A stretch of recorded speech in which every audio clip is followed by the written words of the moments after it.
पैठणला कुर्मदास नावाचा एक भक्त राहत होता. तो पांडुरंगाचा निश्चिम भक्त होता.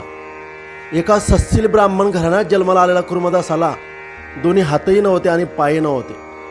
जन्मताच तो अपंग होता. बालवयात कुर्मदासाच्या मनावर परमेश्वर भक्तीचे आध्यात्मिक ग्रंथाचे निरूपणाचे संस्कार झाले. कोणीही प्रवचनकार कीर्तनकार कीर्तनासाठी पैठणला आला की कुर्मदास गडबडा लोळत मंदिरात जात असे आणि कीर्तन प्रवचन ऐकण्यात रमून जात असे. असेच एकदाच भानदास महाराजांचे पैठणला एका मंदिरात कीर्तन होतं. कुर्मदास असाच खरडत खरडत कीर्तन ऐकण्यासाठी त्या मंदिरात गेला. कीर्तनात महाराज पंढरीचं महात्म्य वर्णन करीत होते. भक्त हो, पंढरी हे आपलं माहेर आहे. पंढरीचा पांडुरंग हाच खरा आपला विश्वात्मक बाप आहे. तीच आपली विठू माऊली आहे. तिथला भक्त पुंडलिक हा आपला बंधू आहे. चंद्रभागा ही आपली बहीण आहे. या माहेराचं अलौकिक सुख कोणत्या शब्दात वर्णन करावं, इतकं हे आपलं माहेर जुनं आहे. आपण तिथूनच आलो आहे आणि आपल्याला तिथेच जायचं आहे. पंढरी शेजारे आल्यानो संसारा, दिनाचा सोयरा पांडुरंगा, जन्मा आल्याचे सार्थक, पंढरी एक देखलिया, असे ते ज्ञानदेव नामदेव तुकाराम महाराजांनी वर्णन केलेल्या पंढरी महात्म्याचे दाखले देऊन पंढरपुराचं महात्म्य पटवून देत होते. कुर्मदास त्यांचं हे निरूपण देहभान विसरून ऐकत होता. त्याचा प्रभाव कुर्मदासावर झाला आणि कुर्मदासाला पंढरीच्या पांडुरंगाच्या भेटीची ओढ लागली. जरी आपल्याला दोन्ही हात नाही, दोन्ही पाय नाही, तरी कुर्मदासानं पंढरपूरला जायचं ठरवलं. घरी लोळागोळा होऊन पडलेला देह पंढरीच्या वाटेवरच कामी आला तर आपल्या जन्माचं सार्थक होईल, म्हणून पंढरपूरची वाट धरायचीच आणि त्या विठ्ठलाची भेट घ्यायचीच अशी जिद्द मनात कुर्मदासानं धरली. आणि दुसऱ्या दिवशी कुर्मदास भल्या पाठे पंढरपूरच्या वाटेला लागला आणि रस्त्याने खुडत खुडत तो कासवासारखा अंतर तोडू लागला. वाटेत त्याला कोणीही विचारायचं, अरे पांगड्या, घर सोडून तू इकडे कुठे निघालास? माझ्या माहेरी चाललो आहे, म्हणजे पंढरपूरला. कुर्मदासाचे हे उत्तर ऐकून सर्वजण त्याला हसत, पण त्यानं त्याची पर्वा केली नाही. तो तसाच खुडत चालू लागायचा. वाटेत थकवा आला म्हणजे एखाद्या वृक्षाच्या सावलीत विसावा घ्यायचा. पातस्थ लोक त्याची विचारपूस करायचे. ही सारी विठ्ठलाचीच कृपा आहे आणि त्याच्या इच्छेनेच हे सारं घडत आहे, अशी त्याची भावना झाली होती. आपण याच देही बोलोकीच्या वैकुंठाला जाणार आणि त्या सावड्या परब्रह्माला डोळे भरून पाहणार, असा आत्मविश्वास त्याच्या मनात निर्माण झाला होता. कुर्मदासाचा प्रवास खुरडत खुरडत चाललेला होता. बरेच दिवस गेले. आता एकादशीस फक्त 7च दिवस राहिले होते आणि तो तर लहुडापर्यंतच पोहोचलेला होता. त्याच्या जीवाची उलघाल होऊ लागली. इतक्या दिवसात आपण केवळ लहुडापर्यंतच अंतर तोडलं.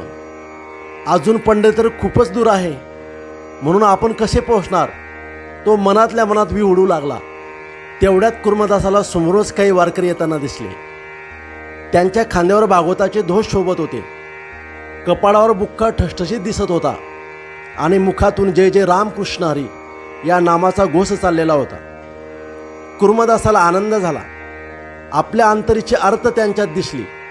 आपले हे सगळे सोयरेच आहेत असं त्याला वाटू लागलं. मग त्यांच्याजवळ आपण विठ्ठलाला निरोप सांगितला तर काय हरकत, या विचारानं त्याचं मन उल्हासित झालं आणि कुर्मदास त्या वारकऱ्यांना म्हणाला, रामकृष्ण हरी विठ्ठल भक्तांनो, रामकृष्ण हरी.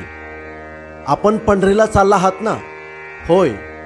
चंद्रभागेत स्नान करून विठ्ठलाचं दर्शन घ्यायलाच निघालो आहोत आम्ही. तुम्ही इथलेच का या लवडातले? नाही भक्तांनो, मी तुमच्यासारखाच एक विठ्ठल भक्त आहे. देवाच्या इच्छेनं पांगळं झालो. वाईट नाही वाटत त्याचं, पण मीही देवदर्शनासाठी निघालो होतो पंढरपूरला. खुडत आलो इथवर. आता एकादशीला 7च दिवस राहिलेत. कसा पोहोचणार पंढरपूरला? इतकं भाग्य नाही माझं. माझा निरोप सांगाल का पांडुरंगाला? वारकरी कुर्मदासाला म्हणाले, हो जरूर सांगू की. काय निरोप आहे आपला? पांडुरंगाला सांगा की मायबाप विठ्ठला, कुर्मदास नावाचा तुमचा परमभक्त पैठणहून तुम्हाला भेटायला निघाला आहे आणि इथे पोहोचण्यातच सारे दिवस निघून गेले आहेत. आता उरलेत फक्त 7च दिवस. या 7 दिवसात हा लुळापांगळा भक्त तुम्हाला भेटायला येऊ शकत नाही, म्हणून कुर्मदास तुमची चातकासारखी भेटीची वाट पाहत आहे. म्हणून कुर्मदासाला तुम्ही अवश्य भेटायला या, असा माझा निरोप आहे. वारकऱ्यांनी कुर्मदासाचा निरोप ऐकला. त्याला आपल्या जवळची शिदोरी दिली, पाणी आणून दिलं आणि त्याचा निरोप घेऊन जय जय रामकृष्ण हरी म्हणत आपली वाट धरली.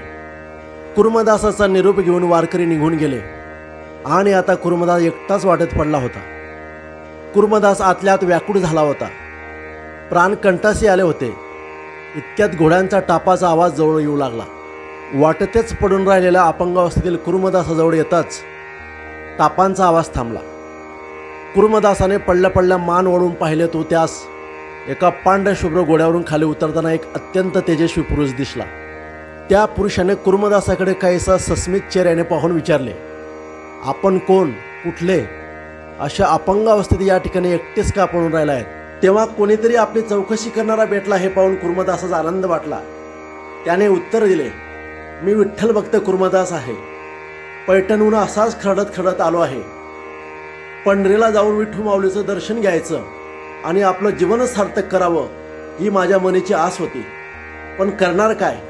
7च दिवस उरलेत एकादशीला. आता या अवधीत पंढरपुरास पोहोचणे शक्य नाही. पांडुरंगाची इच्छा, येथेच त्याचं नामस्मरण करीत प्राण सोडेन, पण त्याचं दर्शन घेतल्याशिवाय परत जाणे शक्य नाही. पण तुम्ही कोण आहेत? आपलं नाव काय? मला सर्व लोक विठोबा खिस्ती म्हणतात. पंढरीला माझं दुकान आहे. तेथूनच माझा व्यापार सर्वत्र चालतो. पंढरीलाच जायचं आहे मला. येणार का माझ्याबरोबर? सांगितलं ना तुम्हाला, मी अपंग आहे. मी तुमच्याबरोबर कसा येणार? आम्हाला तर गेलंच पाहिजे पंढरपूरला. जाताना वाटेत जी जी गावं लागतील त्या त्या गावी देणं घेणं हा व्यवहार करावा लागतो. यासाठी कोस अर्धा कोसावर मुक्काम करावा लागतो. पण काहीही असले तरी आम्ही तुमच्या संगतीस, तुमच्या सहवासात अंतर पडू देणार नाही.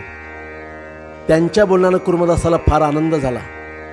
त्यांच्या रूपानं जणू पांडुरंगच आपल्याला भेटायला आला असं त्याला वाटू लागलं.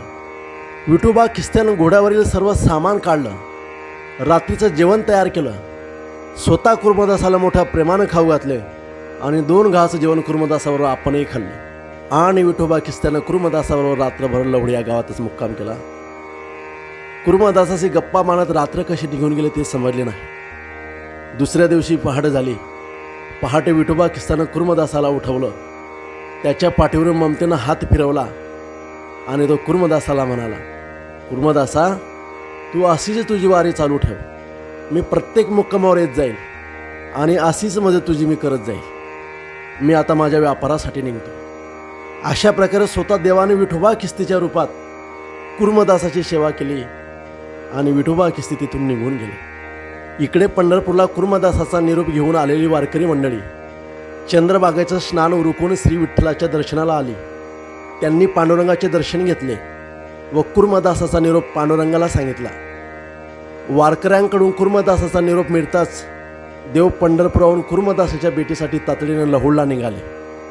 देव पंढरपूर सोडून नेमकं कुठे जात आहेत म्हणून ज्ञानेश्वर महाराज व नामदेव महाराज हेही देवाचा पाठलाग करीत निघाले.